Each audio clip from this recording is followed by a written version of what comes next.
आम आदमी पार्टी ने जताई सीएम अरविंद केजरीवाल की गिरफ्तारी की आशंका। दिल्ली सरकार की मंत्री आतिशी ने देर रात सोशल मीडिया पर किया पोस्ट। आतिशी ने लिखा, खबर आ रही है कि ईडी अरविंद केजरीवाल के घर पर छापा मारने वाली है, गिरफ्तारी की संभावना।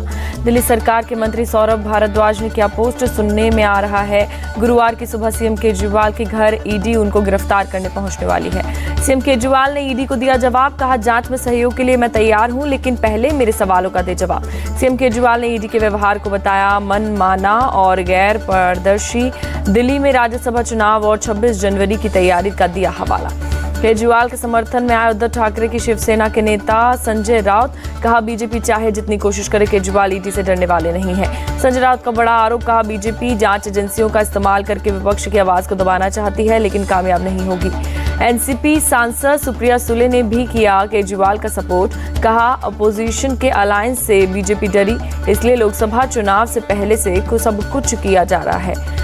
बीजेपी प्रवक्ता गौरव भाटिया ने सीएम केजरीवाल को बताया कट्टर बेईमान, कहा ईडी के सवालों से बच रहे हैं। हरियाणा के मंत्री अनिल विज का बयान, गिरगिट के भी ज्यादा रंग बदल रहे हैं केजरीवाल, इनकी कथनी और करनी में अंतर। कांग्रेस नेता संदीप दीक्षित की मांग, सीएम केजरीवाल इस्तीफा दे, ईडी के सवालों का करे सामना। रांची में अवैध माइनिंग मामले में आधी रात तक चली ईडी की रेड। सीएम हेमंत सोरेन के मीडिया सलाहकार अभिषेक प्रसाद के घर से ईडी टीम हुई रवाना। ईडी ने पूर्व विधायक पप्पू यादव, साहिबगंज के कलेक्टर रामनिवास और हजारीबाग पूर्व डीएसपी राजेंद्र दुबे की रेड। कई और अधिकारियों के ठिकानों पर भी मारा छापा। ईडी की रेड के बीच सीएम हेमंत सोरेन ने की विधायक दल की बैठक। हेमंत सोरेन के सीएम बने रहने पर हुआ फैसला। हेमंत सोरेन ने मीटिंग में ईडी की रेड का जिक्र किया, कहा बीजेपी जांच एजेंसियों का इस्तेमाल करके विरोधी दलों को डराना चाहती है। सभी विधायकों से एक हफ्ते तक रांची में रुके रहने के लिए कहा गया। बैठक में जेएमएम और सहयोगी दलों के 63 विधायक थे मौजूद। बैठक के बाद विधायकों ने सीएम सोरेन के नेतृत्व पर भी जताया भरोसा। इस्तीफे को खबरों पर इनकार किया। बीजेपी नेता बाबूलाल मरांडी की झारखंड के गवर्नर से मांग, प्रदेश को संवैधानिक संकट से बचाएं। दिल्ली में आज कांग्रेस की बड़ी बैठक, लोकसभा चुनाव की रणनीति और भारत न्याय यात्रा पर होगी चर्चा। कांग्रेस के सभी प्रदेश अध्यक्ष और नेता प्रतिपक्ष होंगे बैठक में शामिल। भारत न्याय यात्रा के रोड मैप पर होगा मंथन। कांग्रेस घोषणा पत्र समिति की आज शाम 4 बजे होगी बैठक। लोकसभा चुनाव की घोषणाओं पर की जाएगी चर्चा। चेयरमैन पी चिदम्बरम की अध्यक्षता में होगी बैठक। प्रियंका गांधी, शशि थरूर, आनंद शर्मा सहित सभी 16 मेंबर करेंगे शिरकत। दिल्ली में आज सोनिया गांधी से मिलेंगी वाईएसआरटीपी चीफ वाइस शर्मिला। विधानसभा चुनाव में शर्मिला ने कांग्रेस को किया था सपोर्ट। केरल के त्रिशूर में पीएम ने इंडिया अलायंस पर साधा निशाना, कहा इसका काम हमारी आस्था को चोट पहुंचाना। पीएम ने कांग्रेस और उसके सहयोगियों पर साधा निशाना, कहा नारी शक्ति को कमजोर माना, महिला आरक्षण बिल को नहीं किया लागू। त्रिशूर में पीएम ने रोड शो भी किया, लोगों ने फूल बरसाकर पीएम का किया स्वागत। 10 जनवरी को असम जाएंगे BJP chief JP Nadda. Lok Sabha चुनाव की तैयारियों का लेंगे जायजा। लोकसभा चुनाव की तैयारियों में जुटे सीएम नीतीश। अरुणाचल पश्चिम सीट से रूही को बनाया उम्मीदवार। महाराष्ट्र के ठाणे में अजित पवार गुट के समर्थकों का प्रदर्शन। शरद पवार गुट के जितेंद्र आहड़ के घर के बाहर कर रहे थे नारेबाजी। पुलिस ने कई समर्थकों को हिरासत में लिया। एनसीपी नेता के घर के बाहर पुलिस बल तैनात। एनसीपी नेता जितेंद्र आहड़ ने एक प्रोग्राम में भगवान श्री राम को बताया मांसाहारी, कहा राम मांसाहारी थे, वो भी मांसाहारी हैं, इसलिए राम उनका आदर्श। मीटिंग के बाद भी जितेंद्र आहड़ अपनी बात पर कायम रहे, कहा राम को शाकाहारी बताकर देश के 80% मांसाहारियों पर शाकाहार थोपा जा रहा है। जोधपुर के एक प्रोग्राम में बोले सीएम योगी, राम मंदिर का निर्माण विरासत का सम्मान है। सीएम योगी की दो टूक, धर्म केवल एक ही है, वो है सनातन धर्म, बाकी पंथ और संप्रदाय हो सकते हैं। उद्धव ठाकरे का बयान, रामलला के दर्शन के लिए मुझे किसी न्योते की जरूरत नहीं, जब मन करेगा दर्शन कर लूंगा। प्राण प्रतिष्ठा के निमंत्रण के सवाल पर बोले केंद्रीय मंत्री प्रहलाद जोशी, प्रमुख पार्टियों के प्रमुख लोगों को दिया जा रहा है निमंत्रण। कांग्रेस नेता बीके हरिप्रसाद का बयान, राम मंदिर का आड़ में कर्नाटक में गोधरा जैसा कांड करवा सकती है बीजेपी। बीके हरिप्रसाद के गोधरा वाले बयान पर बीजेपी का पलटवार। सीटी रवि ने बीके हरिप्रसाद के बयान की जांच की मांग की। बीजेपी नेता ने किया सवाल, कहा कांग्रेस नेता के पास इस योजना की जानकारी कहां से आई, उसकी जांच हो, कौन संगठन योजना बना रहा है, जांच से होगा खुलासा। राम मंदिर प्राण प्रतिष्ठा के निमंत्रण के लिए वीएचपी ने सीएम नीतीश और लालू यादव से मांगा समय, 2 दिन से अभी तक नहीं मिला समय। राजस्थान के मंत्री मदन दिलावर बोले, राम जन्मभूमि की तरह कृष्ण जन्मभूमि भी मिल जाए, नहीं तो कानून अपना काम करेगा। कर्नाटक सीएम के बेटे यतींद्र सिद्धरामैया बोले, धर्म की राह पर चलने वाले देश का विकास रुक जाता है। पाकिस्तान और अफगानिस्तान का दिया उदाहरण। पीएम मोदी ने अयोध्या की मीरा मांझी को पत्र लिखा, मीरा और उनके परिवार की तारीफ करते हुए उज्जवल भविष्य की कामना की। अयोध्या में प्राण प्रतिष्ठा महोत्सव को लेकर किया जा रहा है सुरक्षा का पुख्ता इंतजाम, हाईटेक ड्रोन से की जाएगी निगरानी। अयोध्या में अखिल भारतीय व्यापार मंडल का व्यापारियों से अपील, भगवान राम के प्राण प्रतिष्ठा कार्यक्रम को देश के सभी बाजारों में स्क्रीन लगाकर दिखाया जाए। अखिल भारतीय व्यापार मंडल के सदस्यों ने कहा, प्राण प्रतिष्ठा के बाद बाजारों में प्रसाद वितरण करें। व्यापार मंडल के सदस्यों ने राम मंदिर तीर्थ क्षेत्र के महासचिव चंपत राय से की मुलाकात। पंजाब के पटियाला में गुरुद्वारा साहिब में बेअदबी का मामला आया सामने, पुलिस ने आरोपी शख्स को किया गिरफ्तार। राजस्थान के सीएम भजन लाल की पेपर लीक माफियाओं को चेतावनी, कहा एसआईटी ने काम शुरू कर दिया है, किसी भी कीमत पर आरोपियों को बख्शा नहीं जाएगा। सीएम भजन लाल शर्मा ने नागौर में विकसित भारत संकल्प यात्रा को संबोधित किया, कहा अब युवाओं के साथ धोखा नहीं होगा। ज्ञानवापी के एएसआई सर्वे की रिपोर्ट सार्वजनिक होगी या नहीं, आज वाराणसी जिला कोर्ट सुनाएगा फैसला। गुरुग्राम में मॉडल दिव्या पाहुजा की होटल सिटी पॉइंट में हत्या, होटल का मालिक अभिजीत हत्या के आरोप में गिरफ्तार। दिव्या पाहुजा की लाश को ले जाते अभिजीत सीसीटीवी में कैद हुए, बीएमडब्ल्यू में रखकर शव को लगाया था ठिकाने। आरोपी अभिजीत ने पुलिस को बताया, दिव्या पाहुजा कर रही थी ब्लैकमेल, आपत्तिजनक तस्वीरें पब्लिक करने की देती थी धमकी।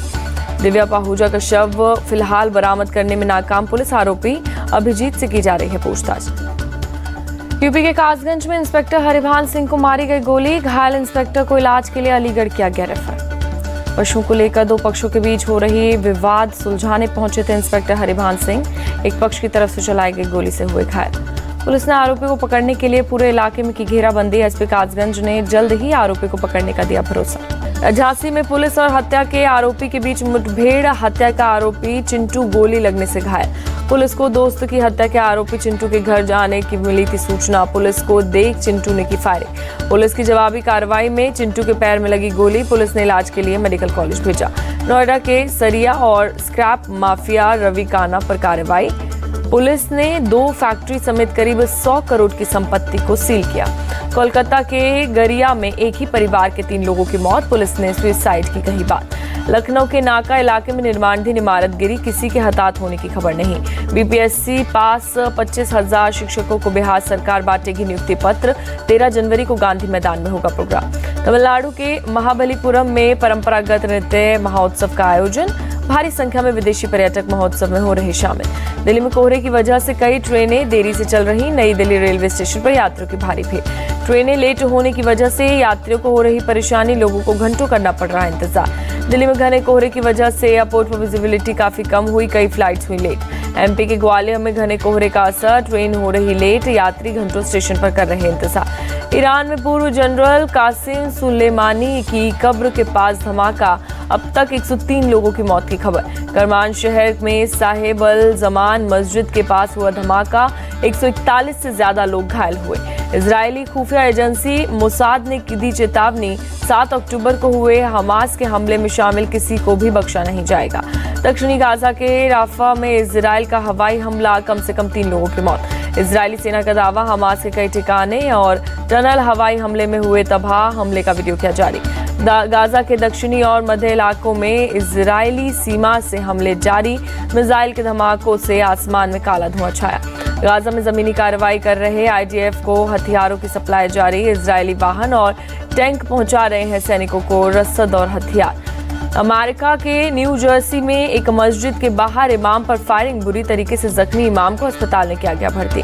जापान में एक महिला को पुलिस ने किया गिरफ्तार, ट्रेन में 4 लोगों को चाकू मारकर घायल करने का आरोप। दक्षिणी जापान के किता क्यूशु शहर में रेलवे स्टेशन के पास लगे आग, कमर्शियल इलाके में एक धमाके के बाद आग लगने से मचा हड़कंप। इंग्लैंड में हजारों जूनियर डॉक्टर्स ने की हड़ताल, बेहतर वेतन की मांग के लिए सड़क पर उतरे डॉक्टर्स। इंग्लैंड के लॉवब्रो में भारी बारिश के बाद बाढ़ का खतरा, सड़कों पर पानी भरने से गाड़ियां डूबी। जर्मनी के कई इलाकों में भारी बारिश से बाढ़ का खतरा, नदियों का पानी रिहायशी इलाकों में भरा।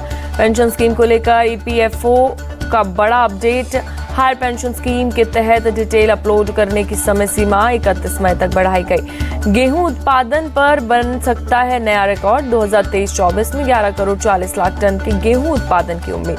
तेलंगाना के सीएम से मिले अडानी पोर्ट के सीईओ। डेटा सेंटर और एरोस्पेस पार्क लगाने का हुआ फैसला। केपटाउन टेस्ट की दूसरी पारी में साउथ अफ्रीका ने 3 विकेट खोकर 62 रन बनाए। भारत अभी भी 36 रन आगे। साउथ अफ्रीका के भारत के खिलाफ बनाया अब तक का सबसे कम टेस्ट स्कोर। पहली पारी में 55 रन पर ऑल आउट। जवाब में भारत ने बनाए 153 रन। केपटाउन टेस्ट में तेज गेंदबाजों ने बरपाया कहर। पहले दिन 23 विकेट गिरे। भारत की तरफ से पहली पारी में मोहम्मद सिराज ने 6 विकेट चटकाए। मुकेश और बुमराह को 2-2 विकेट मिले। मोहम्मद सिराज ने तोड़ा अनिल कुंबले का रिकॉर्ड। साउथ अफ्रीका में टेस्ट में बेस्ट स्पेल फेंकने की कमाल। साउथ अफ्रीका के 9 बल्लेबाज पहली पारी में दहाई का आंकड़ा नहीं छू पाए। विकेट कीपर काइल वेरेन ने सबसे ज्यादा 15 रन बनाए। भारत के लिए विराट कोहली ने सबसे ज्यादा 46 रन बनाए। रोहित शर्मा ने 39 और शुभमन गिल ने 36 रन की पारी खेली। अच्छी शुरुआत के बाद ताश के पत्तों की तरह बिखरी भारत की पारी। 7 बल्लेबाज खाता नहीं खोल पाए। सीनियर नेशनल जिमनास्ट चैंपियनशिप में दीपा कर्माकर का जादू। चैंपियनशिप में टॉपर बरकरार। पेरिस ओलंपिक क्वालिफिकेशन पर नजर। दिल्ली के जंतर मंतर पर जूनियर पहलवानों का प्रदर्शन। साक्षी मलिक, मनीष फोगाट और बजरंग पुनिया का किया विरोध। कुश्ती की एचओसी कमेटी का ऐलान। 6 हफ्ते के भीतर अंडर 15 और अंडर 20 का होगा नेशनल चैंपियनशिप। भारतीय बैडमिंटन खिलाड़ी साइना नेहवाल ने हरियाणा के सीएम मनोहर लाल खट्टर से की मुलाकात। साइना के परिवार के लोग भी मौजूद रहे। आमिर खान की बेटी आयरा खान की फिटनेस ट्रेनर नुपुर शिखरे ने शादी की। देर से आए नुपुर ने जिम के ही कपड़ों में शादी के रजिस्टर पर किया साइन।